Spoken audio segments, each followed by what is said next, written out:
Cezão aqui mais uma vez, que é o assunto de promessas. Que tipo de promessa? Não promessa que a gente faz, mas quem é crente, quem é de igreja, principalmente meios pentecostais, neopentecostais ou mais avivados, já ouviu muitas vezes falar o seguinte: olha, Deus vai cumprir as promessas dele na sua vida. Outra é: Deus está te preparando para receber a promessa. Olha, toda promessa passa pelo teste do tempo, viu? Se Deus te der o que te prometeu agora, talvez você não segure a onda, talvez você caia. Eu diria que existe um aspecto genuíno nesse momento, porque tem gente que sofre, pessoas sofrem, famílias sofrem, todo mundo quer ver dias melhores na vida e cada um na sua realidade. A gente vive um evangelicalismo no Brasil, onde as pessoas ainda têm a cultura de ir para a igreja buscar uma bênção. O pensamento evangélico brasileiro é: eu vou domingo no culto para receber algo para passar bem a semana. E depois vai no próximo domingo receber uma bênção para passar bem a semana. Eu diria que isso é a prática popular, é a prática comum. Não é a prática ideal e está longe de ser. É assim como as pessoas, ou a maioria das pessoas, se comprometem com a sua religião cristã evangélica. Então a pessoa vai à igreja buscar soluções para os seus problemas. Alguns têm a ver sobre casamento, outros sobre namoro, outros sobre trabalho, outros sobre dinheiro, outros sobre saúde. Quanta gente vai para a igreja e deixa em casa um marido bêbado, um filho drogado, uma filha com más companhias, pessoas com vício. Quantas pessoas vão para a igreja porque estão falidas? Quantas pessoas vão para a igreja porque o casamento está acabando? Ou porque estão doentes? Há uma procura muito grande de pessoas doentes nas igrejas evangélicas, porque ali há uma certa movimentação de oração, aonde a pessoa recebe instrução e pode orar por cura também. Pensa bem, há um mundo de expectativas que fogem do controle da minha argumentação. Estou fazendo esse aparato primeiro e tentando entender um pouco mais sobre essas subjetividades do que simplesmente chegar colocando o pé na porta, tá? Então, não dá para você criticar ou diminuir o sofrimento dessas pessoas, tá? E são dois motivos. Primeiro, quem tá passando o que tá passando é a pessoa e não eu. E o segundo, há muito mais coisas em uma pessoa do que a gente pode ver. Tem muita gente sofrendo calado, tem muita gente sofrendo sorrindo, tem muita gente sofrendo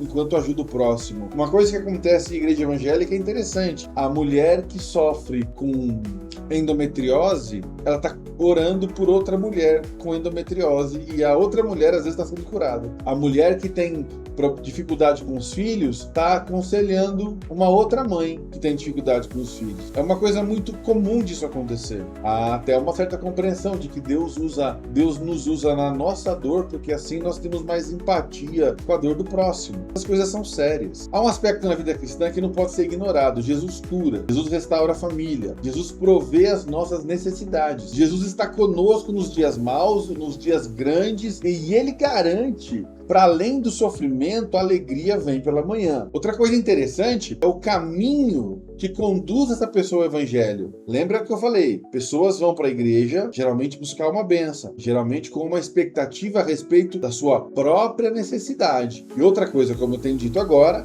é o caminho que conduziu a pessoa até o evangelho. Se a pessoa foi ao evangelho porque ela se viu pecadora e ela vai buscar o perdão de Deus, ela tem uma visão e uma abordagem a respeito da vida cristã dela. Essa pessoa, ela é diferente, ela é diferenciada. Pessoas que vão ao evangelho pela dor e pela necessidade, elas estão imediatamente buscando uma solução para um problema. E você vai apresentar para ela o Jesus que cura e o Jesus que provê, ela vai aceitar. Mas isso não quer dizer que ela tenha tido uma experiência de conversão e de salvação, porque a experiência de conversão e salvação, ela vem pela pregação do evangelho e da salvação. O evangelho da salvação é aquele: nós pecamos, carecemos da glória de Deus, Deus nos amou e enviou Jesus, creiamos nele, na sua obra e tenhamos a vida eterna.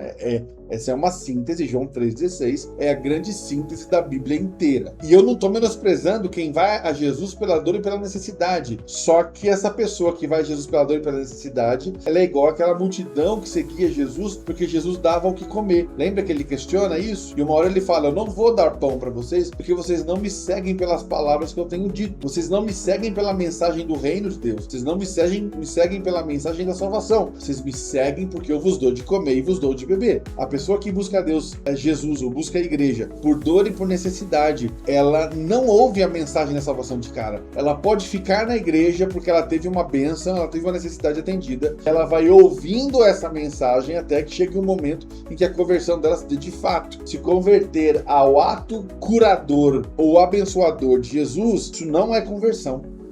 E outro aspecto é muita gente vai para a igreja buscar a solução para a vida do filho, do marido, da esposa, da filha, da irmã, da mãe. Pessoas chegam na igreja por caminhos diferentes, não só expectativas diferentes, mas também caminhos diferentes, também modos diferentes, né? Agora, infelizmente, existem aquelas pessoas que elas nunca chegam ao conhecimento da verdade. Elas vão para a igreja, elas frequentam a igreja. Geralmente, a intenção, a expectativa do coração delas é alguma bênção, é a resolução de algum problema, seja ele de ordem emocional, ordem física, ordem material, ordem relacional, não importa. Mas essa pessoa, ela nunca se permite ter um encontro com Cristo de fato. E em algum momento ela vai acabar se afastando da igreja, depois de ter tido uma série de experiências boas e ruins. E elas acabam se cansando de tentar, porque elas estão tentando se habituar comportamentalmente a um lugar. Agora, lógico, existem casos e casos, cada pessoa é um universo particular, e eu não estou tentando diminuir causas pessoais de quem quer que seja. Quando a gente vai falar de algum assunto que tem a ver com a eclésia, com a reunião dos irmãos, a gente precisa levantar os olhos para além da nossa análise textual bíblica, mas interpretar socialmente o que acontece no meio onde a gente se reúne. Então o assunto aqui é promessas, e as promessas existem. E existe uma coisa a respeito de Deus que eu lembro de uma discussão com um camarada uma vez. Ele falou assim: Deus não faz as coisas do jeito que você pensa. A questão é que Deus faz do jeito que Ele quiser. Deus colocou na genealogia de Jesus uma prostituta. Deus colocou na genealogia de Jesus um adúltero. Deus colocou na genealogia de Jesus um assassino. Deus mandou um profeta se casar com uma mulher promíscua. Deus faz o que Ele quer. E se Ele quer prometer algo a alguém, a quem quer que seja, Ele vai fazer. Porque Ele promete a quem quer, quando quer, onde quer, e Ele promete o que Ele quiser. Promessa de Deus na nossa vida, quando Deus de fato dedica nos prometer algo, ela nasce em primeiro lugar da soberana vontade de Deus. E não da nossa insistência. Não da nossa oração, não da nossa intercessão, não da nossa voz profética. Não. A promessa divina, que de fato Deus fez e Deus garante, nasce da soberana vontade de Deus. Deus, quando chama Abraão, Ele chama Abraão e faz uma promessa a Abraão. Ele não chama Abraão e Abraão fala: o que você vai me dar em troca? Ele chama Abraão e diz: Abraão, olha para o céu, olha para a praia, a sua geração, a sua descendência será numerosa. Moisés, quando recebeu a promessa de Deus, ele não a recebe porque ele pede, ele recebe porque Deus quis. Deus chama Moisés e faz uma promessa. Davi, depois de trazer de volta a Arca da Aliança e tudo mais, ele não pede a Deus uma promessa ou uma recompensa, mas Deus o chama, promete a Davi que Israel jamais ficará sem rei. Deus escolhe pessoas e põe sobre elas uma promessa. Você pode dizer para mim: olha, eu tenho promessa de Deus na minha vida. Eu vou dizer: tudo bem. O meu intento aqui não é questionar você enquanto pessoa, mas é questionar uma linha de pensamento que não é bíblica. E nós queremos entender, então, que se eu tenho uma promessa de Deus na minha vida, que ela se configura do modo que Deus faz e sempre fez assim na sua palavra. Algumas promessas feitas a esses homens, como Abraão, Isaac, Jacó, Moisés, Davi, né? Algumas promessas feitas a esses sequer foram cumpridas em seu tempo. Outras sequer aconteceram na história da humanidade ainda. Por exemplo, tem promessa que Deus faz a Jacó, Isaac está abençoando ele, que tem a ver com Cristo, e isso ainda não aconteceu. Há o reinado eterno de Israel. Isso vai acontecer no reinado de Cristo, regido no livro de Apocalipse. Olha que interessante. Hebreus 11 é um capítulo interessante de Hebreus. Ora, a fé é o firme fundamento das coisas que se esperam e a prova das coisas que não se veem. Legal?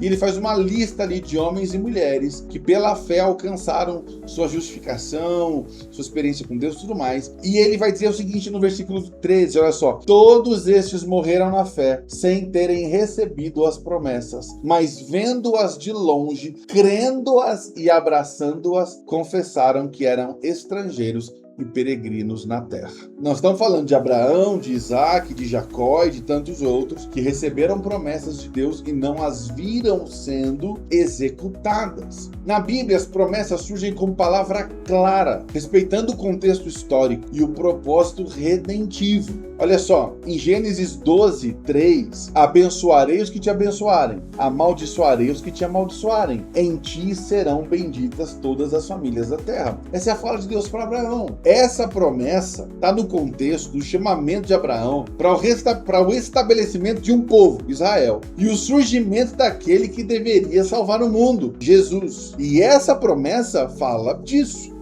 A Bíblia é um livro que fala sobre Jesus. Sendo assim, todas as promessas que estão nelas apontam para Cristo, ainda que a gente tenha uma certa dificuldade de entender. E não só apontam para a pessoa de Cristo, como para a sua obra redentora, ainda que essa promessa tenha sido dada no contexto da vida do indivíduo. Então, olha que interessante, a promessa que Deus faz na Bíblia para indivíduos, ela sempre vai apontar para um propósito redentivo. Tá? Deus não promete a Abraão riquezas, paz, prosperidade, tranquilidade, até porque ele raramente viveu isso, apesar de ele ter se tornado um homem muito rico, por si só. Aquilo tinha um propósito redentivo. Em ti serão benditas todas as famílias da terra. O propósito era, eu estou escolhendo você para que eu gere uma curva histórica na linha da humanidade e manifeste por um povo escolhido por mim, a Cristo, aquele que há de salvar todo mundo. Nos meios neopentecostais e principalmente, as promessas fazem outro caminho e elas têm geralmente outra função. Diferente da promessa bíblica que começa na soberania de Deus, essa outra promessa, essa outra linha de promessa, ela começa no desejo pessoal. Ela é comprovada pela emoção daquele que sentiu. E ela se autoconfigura como promessa de Deus. Olha que interessante. Eu tenho um desejo de trocar de carro. Poxa, meu carro tá tão velhinho, tá tão bagunçadinho, tá tão feio. Seria tão bom que eu pudesse trocar de carro e até servir melhor pra igreja, viu?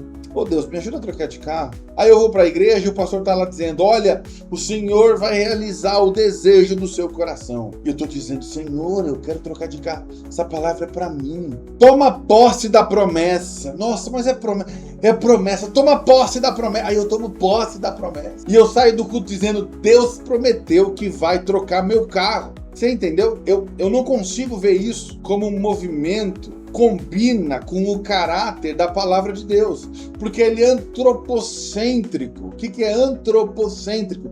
Ao invés de Deus estar no meio da minha promessa, ao invés de Jesus ser o centro da minha promessa, como Jesus foi o centro da promessa de Davi, de Abraão, de Jacó, não. O centro da minha promessa sou eu, o meu conforto. O foco não é o reino de Deus, o foco é o meu bem-estar. Não, mas eu vou usar o carro para a igreja também. Mas você percebe que o caráter é diferente. E aí o que é muito interessante nisso é o seguinte, se der certo, porque se você trabalhar e se empenhar, você troca de carro. Todo mundo faz. Todo mundo troca de carro. Se é isso que você quer, trabalha, vai lá, financia o resto. Se deu certo, você conseguiu trocar de carro por um carro mais novo, olha, era a promessa, Deus cumpriu, Deus me deu, Deus me deu. Eu tenho um boleto lá em casa, 60 vezes a pagar, mas Deus me deu. Eu tive que dar o meu carro velho, mais 50 mil reais, mas foi Deus que me deu. Mas e se deu errado? Se deu errado, faltou fé. Eu não tomei posse, sabe, César? A promessa passou aqui, era só eu ter agarrado, ter tomado posse dela para mim. Deus não tem nada a ver com isso não, isso é coisa sua. Seja honesto comigo aqui embaixo nos comentários. Quantos namoros que você viu e acompanhou que o casal chegava dizendo, olha não, Deus confirmou. Deus falou que é ele, Deus falou que é ela. E esse namoro acabou um tempo depois. E assim, alguns acabam de boa, outros acabam na treta, meu irmão. Namoro que Deus confirmou acabando em treta. Deus me livre. Quem tem esse pensamento, ora pelas promessas de Deus como quem estivesse orando pelo almoço. Não é, Senhor, faça a tua vontade, dá o pão de cada dia, se for a tua vontade, faz o teu querer na minha vida, você fiel no pouco ou no muito. Não é isso. Senhor, muito obrigado pelo rango que eu vou comer, em nome de Jesus, amém. Senhor, muito obrigado pela promessa que você me fez, que era a mesma coisa que eu queria. O Senhor adivinhou, hein? Em nome de Jesus, amém. Percebe? É confuso. Eu queria te oferecer uma solução, que é uma lista confiável, lista confiável de promessas bíblicas para você se apegar com certeza. Porque existem promessas que Deus nos faz, ele faz a mim. e faz a você, que com certeza ele garante e vai dar certo. Tá? Vamos lá. A primeira, Atos 10:43, o perdão dos nossos pecados. Romanos 5:1, a justificação diante de Deus.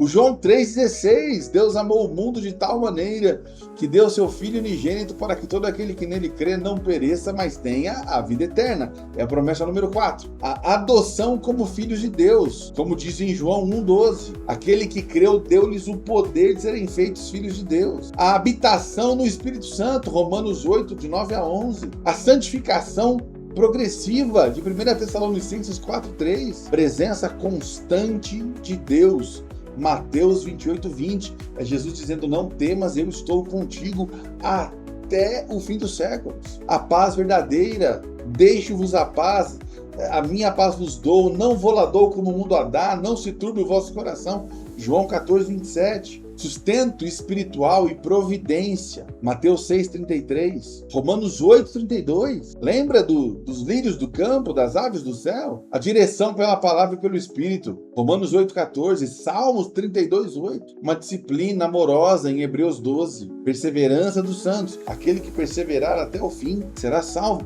João 10:27 em diante. A ressurreição gloriosa em Cristo Jesus, futura, e a herança eterna com Cristo, como a gente tem em Apocalipse, em 1 de Pedro. Essas são promessas bíblicas. E nessas promessas você pode se apegar com certeza. Elas são maravilhosas. Mas eu sei que não é o que você estava esperando. Não tem o Corolla Zero nessa promessa. Não tem. Não tem a certeza da melhor vaga de emprego. Não tem. Não tem a confirmação de todas as vitórias de seus problemas. Não tem. Não tem o nome do noivo, da noiva linda que Deus separou para você. Não tem, não. O trabalho de Cristo é aquele que ele verá e ficará satisfeito. Tem a ver com a solução definitiva de todos os problemas da humanidade. E todos os problemas da humanidade são apenas um: pecado. E Jesus vem e o trabalho dele é destruir as obras do pecado de uma vez por todas. E ele faz isso na cruz. E ele dá fim ao pior destino possível ao homem, que é a morte. E ele faz isso de uma vez por todas, quando ele ressuscita e nos dá a vida eterna. E foi por isso que Jesus veio. Foi por isso que Jesus viveu. Foi por isso que Jesus morreu. Nosso Deus é bom, calma. Ele é abençoador. Quer ver uma outra promessa? O generoso Deus faz prosperar. É uma outra promessa. É claro que Deus nos abençoa, Ele nos guarda o tempo todo. A sua mão está sobre nós o tempo inteiro. Ele nos livra de todo mal e muitas vezes a gente não consegue nem saber o que está acontecendo. A gente não tem noção das numerosas e volumosas bênçãos que Deus deposita na vida de cada um de nós todos os dias. E sim, Ele pode te abençoar financeiramente. Sim, Ele pode fazer prosperar. Sim, Ele pode curar a sua enfermidade. E Ele pode restaurar a sua casa, o seu casamento. Deus pode fazer qualquer coisa, mas isso tudo é fruto de misericórdia, amor e propósito. Ele não morreu na cruz por isso. Jesus morreu na cruz para acabar de uma vez por todas com o poder do pecado e da morte. Todas as outras coisas são aquelas que ele acrescenta na nossa vida por bondade, misericórdia e compreensão de propósito, senso de missão.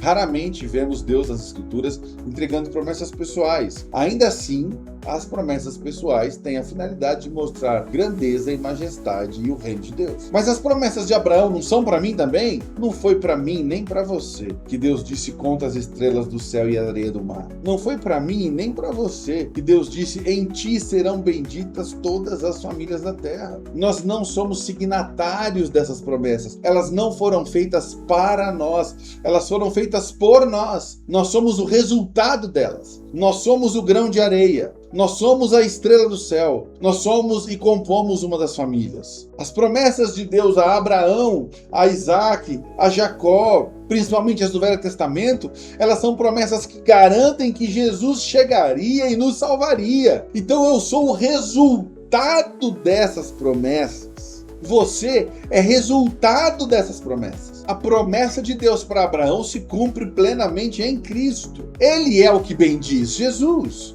Ele é o que, em cuja qual todas as estrelas do céu se curvam em adoração. Lá em João 8:56, ele diz isso para os religiosos. Abraão, vosso pai, exultou porque viu o meu dia. Ele viu o meu dia e se alegrou.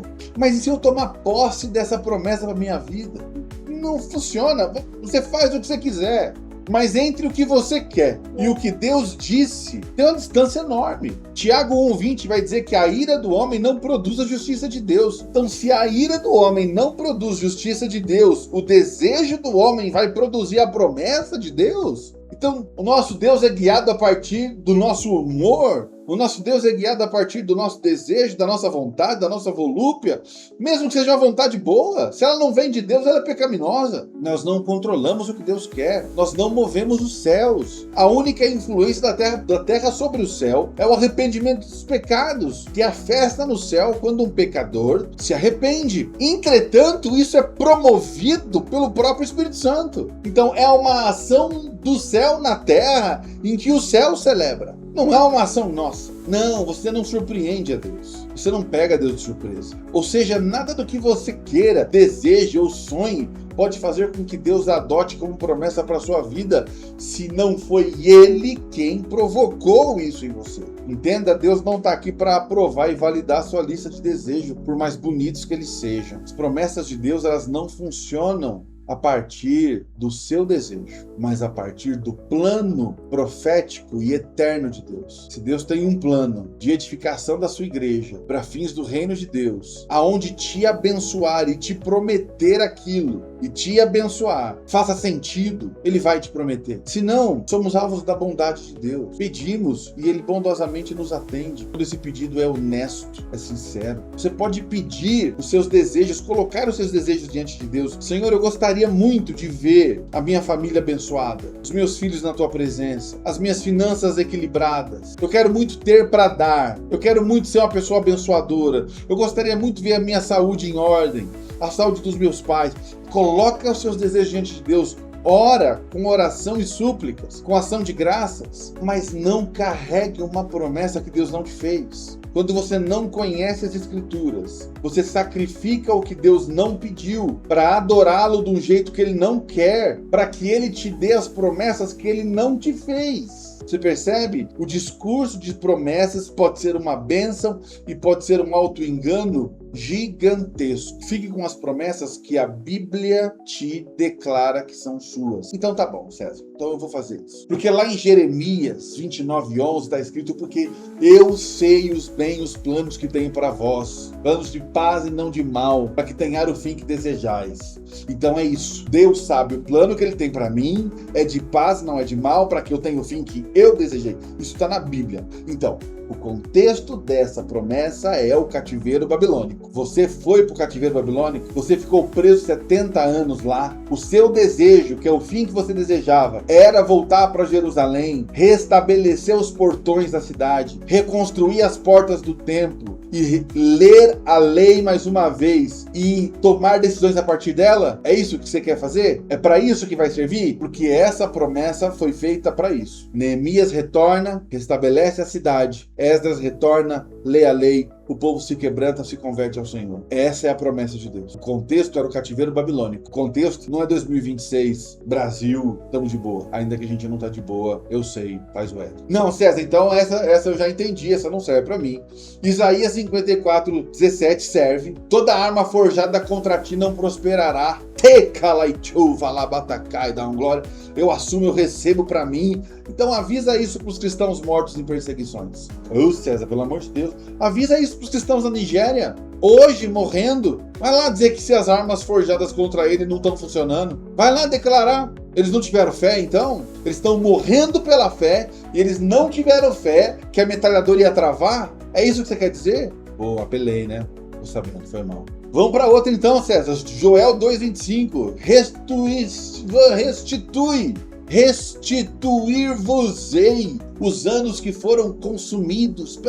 Não, o contexto é agrícola, prometendo um futuro diante de tanto mal. Malaquias 3:10 então. Trazei todos os dízimos à casa do tesouro e fazei prova de mim, e vê se eu não vou abrir a janela do céu e derrubar bênção sobre bênção. Seu celeiro vai transbordar e eu vou amarrar o cachorro, não, como é que vamos o bichinho lá? O cri-cri lá, o gafanhoto.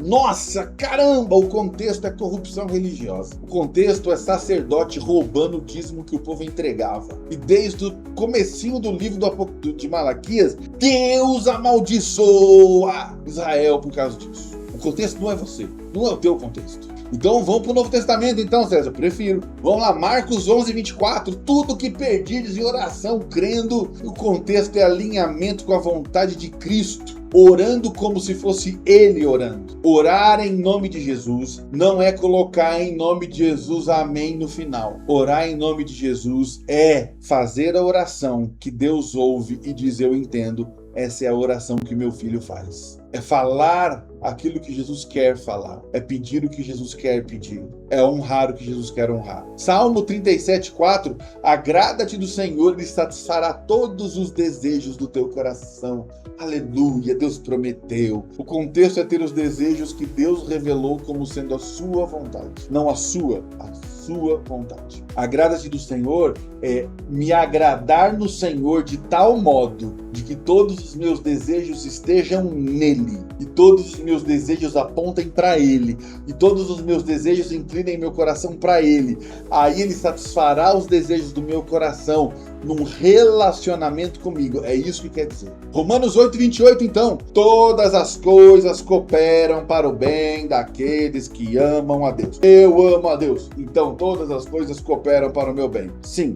O contexto é o propósito. Continua lendo. Todas as coisas cooperam para o bem daqueles que amam a Deus, vírgula, aqueles que são chamados segundo o seu propósito. Ponto. Alinhamento com missão. Eleição e soberania de Deus. É disso que Romanos 8:28 fala. Eu nem vou explicar o eu e minha casa serviremos ao Senhor, porque aí você tem que ler um pouco também, para entender que aquilo nem é fala de Deus, é fala do próprio Josué, apenas comunicando os outros líderes do país, líderes do povo, o que ele faria a partir disso com a sua família. Agora, eu não controlo Deus em dizer que as promessas que dizem por aí não são verdadeiras. Se ele quiser prometer, ele promete. Portanto, Timóteo 2,13 vai dizer o seguinte: Deus é fiel e ele não pode negar a si mesmo. Mesmo quando eu sou infiel, Deus permanece sendo fiel, pois não pode negar a si mesmo. O que eu quero dizer é o seguinte, é Isaías 48. Seca-se a erva e cai a flor, porém a palavra de nosso Deus subsiste eternamente. Ou seja, a palavra de Deus é uma, e o nosso Deus não mudou, e nele não há sombra de variação. Ele é o mesmo ontem, hoje e eternamente. O caráter de Deus não muda com a cultura pop. O caráter de Deus não muda porque agora a igreja tem parede preta e canta música repetida. O caráter de Deus é o mesmo. Tudo que Deus faz se valida automaticamente pela sua palavra. Essa é a garantia da fidelidade dele. Ele é fiel para com a sua palavra. Ai, Deus é fiel a mim. Não, ele é fiel a ele mesmo. Ele é fiel à palavra dele. Nós cremos em Deus porque Deus não muda. Então, se Deus te prometeu algo, ou você entende que sim, eu te aconselho a usar uns filtros para você entender mesmo se foi isso. O primeiro filtro que eu queria te dar é o seguinte: teste da escritura. Se ele te deu, está baseado num texto bíblico. O contexto compreende ou é só um texto tirado fora do contexto para validar o que você quer? Pensa nisso. O segundo filtro é o teste da centralidade de Cristo. Quem vai ser beneficiado com isso? Você ou o reino de Deus? Essa promessa glorifica Cristo ou exalta o seu ego? Te dá conforto e sucesso? O centro dessa promessa é você ou é Deus? Se o centro dessa promessa for você e o seu bem-estar, não passa no teste. Terceiro teste é o da cruz. Essa promessa te chama a obediência, fidelidade, a perda? Essa promessa te chama a prejuízo? Ou é só vantagem? Ou é só benção? Promessas verdadeiras custam. Sabe uma promessa na palavra de Deus que ninguém quer saber, mas é uma promessa? No mundo tereis aflições, é uma promessa. Eu venci o mundo, não temas, então, seja corajoso, tenha bom ânimo, eu venci o mundo, também é uma promessa. Mas as aflições também são uma promessa. Quer saber quais são outras promessas que tem na Bíblia e a gente não quer saber? A gente não gosta? Jesus diz o seguinte, olha, por amor de mim, vocês serão perseguidos, jogados em cadeias, baterão em vocês, cuspirão em vocês, matarão vocês. É promessa. Amém ou não amém? Amém ou não amém? A promessa só vale quando é o carro novo, o emprego novo, o namorado novo e as coisas melhor? Promessa não vale quando é problema? Ô César, então, mas as promessas do Velho Testamento, elas carregavam benefício? Sim, porque tinham que estabelecer uma nação. As promessas do Novo Testamento não têm que estabelecer nação nenhuma. As promessas do Novo Testamento é que Cristo brilhe em mim para que o mundo saiba que ele veio e que me reconheçam como sendo dele, sejam para me seguir e honrar, ou sejam para me perseguir e desonrar. Não importa, é que a pérola de grande valor não sou eu, nem o que eu quero, é Cristo, é o reino de Deus. Outra coisa, outro filtro, é que essa é a promessa que Deus estabelece, elas raramente acontecem imediatamente. Elas passam por muito tempo, como a gente leu lá em Hebreus no começo, muitas nem ainda se cumpriram. Promessa verdadeira não tem pressa, não tem urgência. Isso não é fé, isso é controle. O outro teste, e aí eu quero já parar com isso já, mas é o seguinte, não tem empolgação. Mostra na Bíblia alguém que recebe uma promessa de Deus e fica empolgado. Nem Abraão e Sara, quando recebem a promessa de que ela engravidaria, ficaram empolgados. Há uma paz ali, que faz com que você passe 20, 30, 40 anos que for, e você permanece. Você quer um exemplo disso? Caleb. Quando ele vai na Terra Prometida e vê que tem gigantes, ele fica animado para entrar. Ele e Josué. Mas 40 anos ele diz, tal qual é a minha força hoje, de 40 anos atrás, para ir lutar e entrar e garantir a promessa de Deus, que era entrar em Canaã. Olha que coisa. Então, quando a gente está falando de promessa, a gente pode estar falando de assuntos muito diversos. Nós somos filhos de um Deus que nos guia, que fala conosco, nos dirige pela sua palavra. Deus não está comprometido em validar os meus planos e fazer deles uma promessa sobrenatural. Maturidade espiritual é quando eu olho para a circunstância e digo, Deus não me prometeu, mas eu confio nele mesmo assim. Maturidade espiritual é dizer, ainda que a figueira não floresça e não haja fruto na vide e que os celeiros estejam vazios, ainda que dê tudo errado, a minha alegria está no meu Senhor, o Deus da minha salvação. Isso é fé de gente grande. Pensei num jeito de ilustrar um pouco e eu fui atender um pedido do meu pai essa semana, ajudar a colocar uns vasos no lugar. Eu fiz uma reforma, fui lá tirar os vasos e agora fui lá ajudar a colocar os vasos no lugar. E aí eu pensei algo que pode servir, que é o seguinte, quando eu era moleque, meu pai pedia para eu fazer as coisas e eu não estava afim mesmo, entendeu? Não queria fazer. E eu ia assim reclamando, e eu só não reclamava muito, porque senão eu tomava uma chinelada, né? Mas eu ia meio que reclamando e eu não queria fazer. Quando o meu pai queria me deixar um pouco mais animado, e eu confesso que não era sempre, porque meu pai ele nunca foi um pai que mimou filho nenhum, né? Ele sempre foi carinhoso, mas ele nunca foi um pai que mima filho, né? O meu pai, de vez em quando, ele prometia alguma coisa, ó filho, arruma isso, vai lá fazer, que você vai amanhã trabalhar comigo lá eu trabalhava num shopping, se chamava Centro Empresarial, em São Paulo, né? E a gente gostava muito de lá. Então ele ficava o dia inteiro andando para cima e para baixo, comendo bobagem, né? Conhecendo coisa, conhecendo gente, né? E às vezes ele prometia isso. E eu ia, todo contente. Às vezes ele prometia que se eu fosse bem no colégio, que no fim do ano ou no começo do ano seguinte a gente ia para a praia. Ou eu ia poder ir num clube X com meu tio.